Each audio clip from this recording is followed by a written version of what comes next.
The coming together of different communities can be difficult, and when a small town gets an influx of tourists and animals, it can be difficult for people to accept the changes to their daily routines.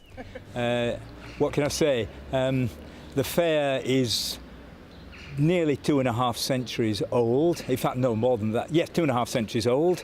It evolved out of a drovers' fair, primarily for drove cattle and sheep, but horses too. That changed over time. It became principally a horse fair, and as it did so, it became principally dominated by gypsy travellers, who of course had a special niche in the mobile horse trade.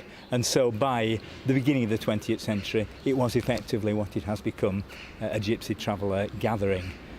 Since then, for them, it's assumed quite important spiritual importance, as other aspects of their lives have been changed by legislation, by the 20th century world. Appleby, coming to Appleby for the fair became an occasion a few days in the year when, to some extent, they could recapture a life that had become part of their history and their culture. It brings to the town startling change for a few days. A vast influx of people, gypsy travellers, meeting one another, and of course a lot of visitors now who come to see this remarkable and unique event. Townspeople react in various ways, to be honest.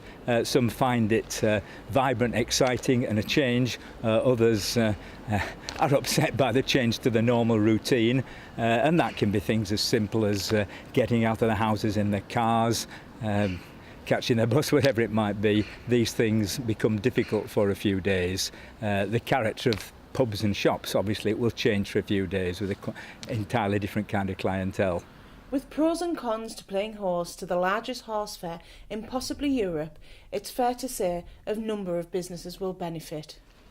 My own view is that the pluses outweigh the minuses. I've no doubt about that. I think it's good that this area plays host to people who've undergone a lot of oppression in various ways, not just in this country, but a Holocaust in Europe during the war, and we can't forget that. And this provides an opportunity for them. But in terms of the town, there's no doubt that certain types of traders, particularly those, for example, selling alcohol and food, benefit enormously for a few days with a vast influx in trade.